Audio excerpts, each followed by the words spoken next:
Hello my dear students, welcome to the Shubh classes.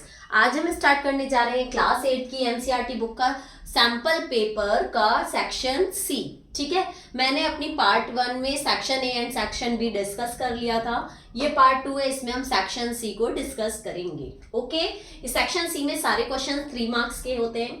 तो इसका question number 21 है, what should be subtracted from 1/5 plus 5/6 to get -1/10। ठीक है, कह रहा है हम क्या सब्ट्रैक्ट करें इसमें से कि आंसर क्या आ जाए -1/10। तो let x be subtracted. Okay, माना कि मैंने x सब्ट्रैक्ट किया है। ठीक है, let x be subtracted and we know that कि फ्रॉम के बाद वाला नंबर हम लोग पहले लिखते हैं जब भी सब्ट्रैक्ट करते हैं। तो फ्रॉम के बाद क्या गिवन है दिस, तो हम पहले लिखेंगे 1/5 प्लस 5/6। इसमें से हम क्या सब्ट्रैक्ट करें कि आंसर -1/10 आ जाए। ओके, ऐसा ही तो क्वेश्चन कह रहा है कि इसमें से हम क्या सब्ट्रैक्ट करें कि आंसर क्या आ जाए -1/10 आ जाए। ओके, तो हम पहले इसका एलसीएम लेके सॉल्व करते हैं। तो 5 and 6 का एलसीएम होता है 30। 5 के टेबल में 30 कितनी बार में आएगा, 6 बार में। 6 1 जा 6 प्लस 6 के टेबल में 30 5 टाइम्स, 5 5 जा 25 minus x is equals to -1/10.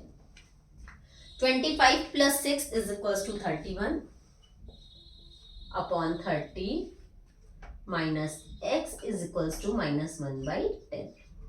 हमें जिसकी वैल्यू निकालनी होती है, यहाँ x की वैल्यू निकालनी है, जिसकी वैल्यू निकालनी है वो पॉजिटिव होना चाहिए, बट ये क्या है निगेटिव। तो हम इसको उधर ट्रांसफर कर लें और इस वाले नंबर को इधर ट्रांसफर कर लें। तो 31/30 पहले से लिखा हुआ है तो वो लिख लेंगे। -1/10 जब इस साइड आएगा तो +1/10 हो जाएगा, और ये जो -x था ये उस साइड जाएगा तो +x हो जाएगा। ओके, अब 30 एंड 10 का एलसीएम लेंगे तो आएगा 30। 30 की टेबल में 30 1 बार में, 1 का 31 से मल्टीप्लाई 31। 10 की टेबल में 30 3 बार में, 3 1 जा 3 is equals to x। 31 plus 3 is equals to 34/30 is equals to x। ये कट रहा है 2 की टेबल से, 2 1 जा 2 एंड 2 5 जा 10। ये भी 2 की टेबल से, 2 1 जा 2 एंड 2 7 जा 14। ठीक है, तो x की वैल्यू आ जाएगी 17/15। अगर हम इसमें से 17/15 को सब्ट्रैक्ट कर देते हैं तो हमारा आंसर क्या आ जाएगा -1/10। Got it? Next question, question number 22। The ages of Sumit and Sunita are in the ratio of 3:4। मैंने पहले भी बताया था कि जब भी किसी भी चीज का रेशियो गिवन होता है तो हम उसको x के साथ सपोज कर लेते हैं। तो सबसे पहले सुमित है तो सुमित का रेशियो 3 मानेंगे, बाद में सुनीता है तो सुनीता का रेशियो 4 मानेंगे। तो let the present age of Sumit be 3x। Sumit की क्या हो जाएगी 3x। मैंने कहा रेशियो के साथ x मानते हैं। The present age of Sunita be क्या हो जाएगी 4x। ओके, नेक्स्ट लाइन क्या कह रहा है, बिफोर 4 years, 4 साल पहले। तो सीधी सी बात है 4 साल पहले इन लोग की एजेस 4 years कम होंगी, तो बिफोर 4 years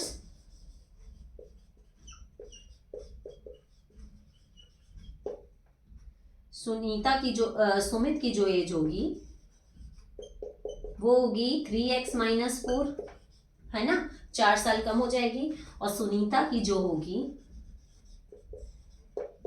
वो होगी 4x - 4।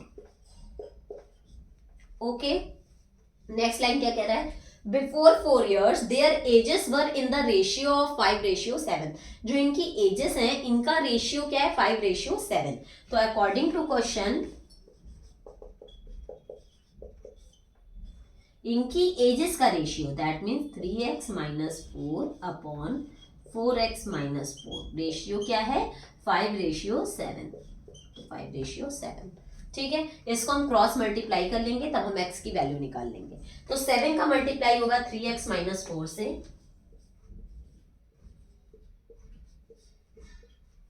एंड 5 का मल्टीप्लाई होगा 4x - 4 से।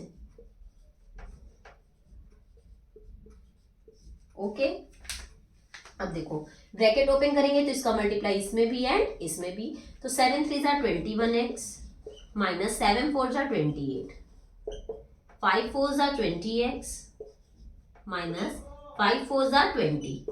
ओके, अब एक्स एक्स वाले नंबर्स को एक साइड कर लें, बिना एक्स वाले को एक साइड, तो 21x ये प्लस 20x इस साइड आएगा तो minus 20x is equal to minus 20 इधर पहले से है, और जब ये माइनस 28 उस साइड जाएगा तो प्लस 28। 21x में से 20x जाएगा तो क्या आएगा x, 1x आएगा तो 1 लिखते नहीं है, केवल x बचेगा, और यहाँ माइनस प्लस माइनस, तो 28 में से 20 जाएगा तो 8, और ग्रेटर नंबर कौन सा है 28, उसके पहले कौन सा साइन है प्लस, तो ये प्लस ही रहेगा, तो x की वैल्यू क्या आ जाएगी 8, और हमें निकालना क्या है प्रेजेंट एजेस निकालनी है, किसकी, सुमित की एंड सुनीता की। तो सुमित की जो एज थी वो थी 3x, तो सुमित की एज जब हम निकालेंगे तो सुमित की एज थी 3x, मतलब 3 into 8 that is 24 years। Okay, और सुनीता की जब हम एज निकालेंगे तो सुनीता की एज थी 4x, that means 4 into 8 32 years। Okay, तो सुमित की एज आ जाएगी आपकी 24 years एंड सुनीता की आ जाएगी 32 years। Okay, now let's move on next question, that is question number 23। Question number 23 is find the height of a cuboid whose base is 90 centimeter square and volume is 450 centimeter cube। ठीक है, तो cuboid का जो base given है वो 90 centimetre square है, तो जो क्यूबाइड होता है उसका जो बेस होता है वो किस तरीके का होता है, रेक्टेंगल के शेप में होता है, और रेक्टेंगल का जो बेस है वो पूरा दे रखा है 90 सेंटीमीटर स्क्वायर। तो बेस का मतलब हुआ कि रेक्टेंगल का जो एरिया होता है वो क्या होता है, लेंथ इंटू ब्रेथ। हमें पूरा बेस गिवन है 90 सेंटीमीटर स्क्वायर, ना कि लेंथ ना कि ब्रेथ, तो हमें पूरा बेस गिवन है, मतलब कि लेंथ इंटू ब्रेथ हमें गिवन है 90 सेंटीमीटर स्क्वायर। तो लेंथ इंटू ब्रेथ की वैल्यू गिवन है 90 सेंटीमीटर स्क्वायर, क्यों, क्योंकि रेक्टेंगल का एरिया का फॉर्मूला होता है लेंथ इंटू ब्रेथ, और वॉल्यूम हमको गिवन है 450 सेंटीमीटर क्यूब। तो हमें जो गिवन होता है उसी का फॉर्मूला हम लगाते हैं, वॉल्यूम गिवन है तो वॉल्यूम ऑफ क्यूबाइड का फॉर्मूला लगाएंगे, और वॉल्यूम ऑफ क्यूबाइड का फॉर्मूला होता है length into breadth into height. Okay, length into breadth हमें गिवन है 90, हाइट हमको पता नहीं है, और वॉल्यूम हमको गिवन है 450। ओके, मैंने वैल्यू पुट कर ली, वॉल्यूम के नीचे 450, लेंथ इंटू ब्रेथ के नीचे 90 एंड हाइट के नीचे हाइट। अब ये मल्टीप्लाई में इस साइड आएगा तो क्या हो जाएगा, डिवाइड हो जाएगा, तो 450 upon 90 is equals to height, 0 0 cancel, 9 1 9, 9 5 45, तो हाइट क्या आ गई 5। ये क्वेश्चन किस में था, सेंटीमीटर में, तो हाइट की वैल्यू हो जाएगी 5 सेंटीमीटर, और हमें क्या निकालनी थी, हाइट निकालनी थी, तो हमारी हाइट आ गई 5 सेंटीमीटर। ओके, नेक्स्ट क्वेश्चन है find the area of a triangle whose base is 8 centimetre and altitude is 3 centimetre. तो एरिया ऑफ ट्राइंगल का क्या फॉर्मूला होता है, 1/2 into base into altitude. Okay, तो 1/2 इंटू बेस हमें क्या गिवन है 8 एंड एल्टीट्यूड क्या गिवन है 3। इस बात का ध्यान देना है कि यूनिट सेम होनी चाहिए, इसमें भी सेंटीमीटर है एंड इसमें भी सेंटीमीटर, देन कोई प्रॉब्लम नहीं है। तो बेस की जगह हम लिखेंगे 8 एंड एल्टीट्यूड की जगह 3, 2 1 2, 2 4 8, 4 3 12, आंसर आ जाएगा। यूनिट थी सेंटीमीटर तो हम लिखेंगे सेंटीमीटर, एरिया निकालें इसलिए लगाएंगे स्क्वायर, वॉल्यूम निकालेंगे तो क्यूब, और पेरीमीटर निकालेंगे तो कुछ भी नहीं। ओके, नेक्स्ट है find the cube root of 70 into 4900। ठीक है, तो 70 इंटू 4900 का हमें क्यूब रूट निकालना है, तो एक बार इसको हम नॉर्मल तोड़ते हैं। ठीक है, देखो 70 को लिख सकते हैं 7 10 70, 4900 को लिख सकते हैं 49 इंटू 100। ओके, अब थोड़ा थोड़ा तोड़ें, फिर लिख सकते हैं 7 इंटू 10, 49 को लिख सकते हैं 7 इंटू 7 एंड 100 को लिख सकते हैं 10 इंटू 10। ओके, हमें क्या बनाना था, क्यूब रूट, और क्यूब रूट में 3 3 के पेयर बनते हैं, यहाँ हमारे 3 3 के पेयर बन गए। देखो 7 का भी 3 का पेयर बन गया और 10 का भी 3 का पेयर बन गया, तो 7 इंटू 10, भाई जो पेयर बन गया वो एक सिंगल में लिख लेते हैं, 7 का भी पेयर बन गया 10 का भी पेयर बन गया। हमने क्या निकाला है, क्यूब रूट। जब क्यूब रूट निकालना होता है तो यहाँ पे छोटा सा 3 लिख देते हैं। तो 7 10 70 आ जाएगा इसका answer. Okay, now let's move on next question, that is question number 26। Question number 26 है the capacity of A cylindrical tank is 5632 centimetre cube, मतलब 5632 सेंटीमीटर क्यूब। तो कैपेसिटी का मतलब होता है वॉल्यूम, तो वॉल्यूम ऑफ सिलेंडर का फॉर्मूला होता है पाई आर स्क्वायर एच। वॉल्यूम हमको गिवन है 5632। ओके, पाई की वैल्यू होती है 22/7। आर देखते हैं क्या गिवन है, if the diameter of its base is 16 centimetre. अगर डायमीटर 16 है तो रेडियस क्या हो जाएगी उसकी half, that means 8 into 8। R square है ना, इसलिए 8 इंटू 8। और एच हमको पता नहीं है क्योंकि यहाँ फाइंड आउट करने को कह रहा है डेप्थ। डेप्थ का मतलब होता है हाइट, ठीक, वो मुझे फाइंड आउट करना है। तो इसको जब हम सॉल्व करेंगे तो ये 5632 इंटू 7, ये नीचे डायमीटर में डिनोमिनेटर में तो उधर जाएगा तो मल्टीप्लाई में हो जाएगा। तो 5632 इंटू 7 अपॉन, और ये जितना भी ऊपर है वो सारा यहाँ नीचे आ जाएगा, 28 into 8 is equals to H. इसको हम सॉल्व कर लेंगे तो हमारा आंसर आ जाएगा। कट करते हैं, 8 7 जा 56, फिर एक साथ 2 डिजिट लेके जाएंगे तो 0, 8 4 जा 32, फिर 8 से कट करते हैं, 8 1 जा 8, 8 8 जा 64, 6 बचा, 8 8 जा 64।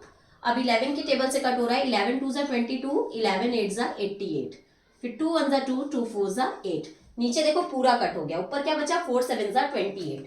तो हाइट हमारी क्या आ जाएगी, 28 सेंटीमीटर। Okay, any problem? बस मैंने कट किया और आंसर आ गया। नेक्स्ट है, मुझे इसको डिवाइड करना है इससे, तो हम इसको नोट करेंगे 15 x cube y square Z square plus x square y cube z square plus x square Y square z cube. इसको हम डिवाइड करेंगे 5 x square Y square Z square से। ठीक है, तो ऊपर हमें दिख रहा है कि x square Y square and z square common है, तो हम सबसे पहले तो कॉमन ले लेंगे। ठीक है, तो 15 x square Y square Z square जब मैंने कॉमन लिया तो देखो एक्स स्क्वायर बाहर कॉमन है, यहाँ क्या है एक्स क्यूब, तो एक सिंगल एक्स अंदर बच जाएगा।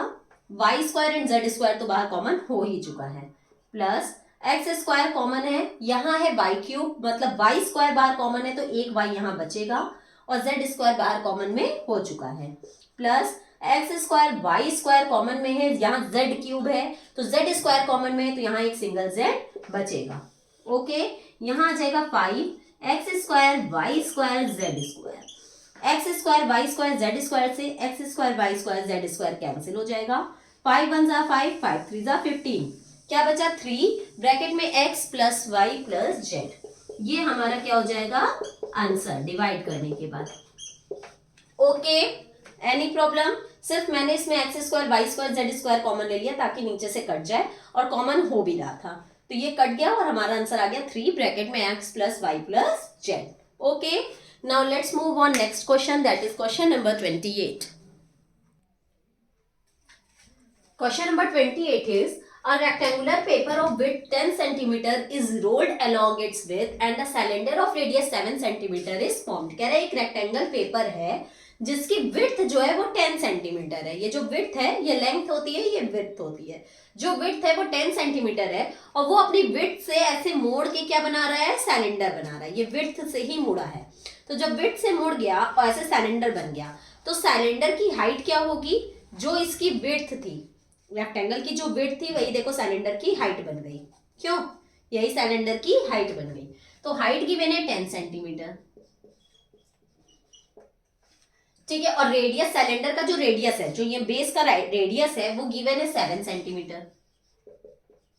और हमें फाइंड आउट क्या करना है, वॉल्यूम ऑफ सिलेंडर। तो वॉल्यूम ऑफ सिलेंडर का क्या फॉर्मूला होता है, पाई आर स्क्वायर एच। ओके, पाई की वैल्यू होती है 22/7, आर हमारा गिवन है 7, तो 7 का स्क्वायर मतलब 7 इंटू 7, और हाइट हमें गिवन है 10। ओके, 7 से 7 कट हो गया। अब 7 का 22 से मल्टीप्लाई करेंगे तो 7 2 जा 14, 4 कैरी आया 1, 7 2 जा 14 एंड 1 15, और इसका जब 10 से मल्टीप्लाई करेंगे तो एक 0 लग जाएगा। और हमने वॉल्यूम निकाला इसलिए क्यूब लिखेंगे, सेंटीमीटर था इसलिए सेंटीमीटर, तो हमारा वॉल्यूम क्या हो जाएगा 1540 centimetre cube. Got it? Next question है the length of two parallel sides of trapezium is 20 centimetre and 14 centimetre. Two parallel sides जो ट्रेपेजियम की हैं, ये ट्रेपेजियम है, इसकी जो पैरेलल साइड्स हैं, जो बड़ी वाली होगी वो बड़ी 20 और ये है 14, ठीक है। And it's height is 8 centimetre और जो इसकी हाइट है वो है 8 सेंटीमीटर। हमें एरिया फाइंड आउट करना है। तो एरिया ऑफ ट्रेपेजियम का फॉर्मूला होता है 1/2 into sum of parallel sides, जो भी हमारी पैरेलल साइड्स हैं उनका सम, मतलब 14 प्लस 20, ठीक, इंटू हाइट। हाइट हमारी क्या गिवन है 8, 1/2 into sum of parallel sides into height, ये फॉर्मूला होता है। तो 1/2 14 एंड 20 कितना होता है 34 इंटू 8, 2 1 जा 2, 2 4 जा 8 कैंसिल हो गया। 34 इंटू 4 कर देंगे तो 4 4 जा 16 का 6 कैरी आया 1, 4 3 जा 12 एंड 1 13, ओके। 4 4 जा 16 का 6 कैरी आया 1, 4 3 12 एंड 1 13, 136 सेंटीमीटर स्क्वायर। क्यों? क्योंकि मैंने एरिया निकाला है इसलिए स्क्वायर। Got it? यही पेंड होता है question number 29। Now let's move on question number 30।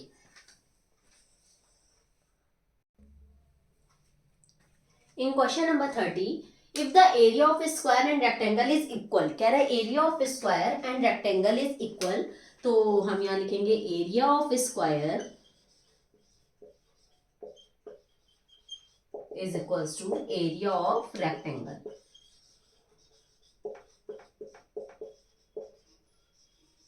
Okay, area of square क्या होता है side into side, and area of rectangle क्या होता है length into breadth. Okay, the side of square is 40 centimetre. हमें स्क्वायर की साइड गिवन है 40, तो हम लिख लेंगे 40 into 40 is equals to, and breadth is 80 centimetre. तो लेंथ हमें पता नहीं है, ब्रेथ हमें पता है 80 सेंटीमीटर, तो हमने लिख लिया 80। फाइंड द लेंथ, हमें लेंथ फाइंड आउट करनी है। तो लेंथ फाइंड आउट करने के लिए ये मल्टीप्लाई में इधर आएगा तो डिवाइड में हो जाएगा। तो 40 into 40 upon 80 is equals to length, 0 0 cancel, 4 1 जा 4, 4 2 जा 8, 2 1 जा 2, 2 2 जा 4 एंड 0। क्या आ गई लेंथ हमारी 20 सेंटीमीटर। ओके, और इसके अलावा क्या फाइंड आउट करने को कह रहा था, find the length and perimeter of rectangle. हमें रेक्टेंगल का पेरीमीटर भी फाइंड आउट करना है। तो पेरीमीटर का फॉर्मूला होता है 2 ब्रैकेट में length plus breadth. Okay, 2 length आई है हमारी 20 एंड ब्रेथ हमें गिवन थी 80। 2 80 एंड 20 कितना होता है 100, एंड 100 का 2 से मल्टीप्लाई करेंगे तो 200 सेंटीमीटर। ठीक है, हमारा पेरीमीटर क्या आ जाएगा 200 सेंटीमीटर। Got it? यहीं पे आपका सेक्शन सी भी खत्म होता है। अगर कोई भी डाउट है तो आप कमेंट सेक्शन में जाके मुझसे अपने डाउट्स क्लियर कर सकते हैं। नीचे डिस्क्रिप्शन बॉक्स में एक लिंक गिवन है, वहां पे क्लिक करके आप प्ले स्टोर से मेरी ऐप शुभ क्लासेस डाउनलोड कर सकते हैं और कोई मेरी वहां से लाइव क्लासेस भी ले सकते हैं। ठीक है, अब हम लोग अपनी नेक्स्ट वीडियो में सेक्शन डी के साथ मिलेंगे। तब तक के लिए good bye and take care.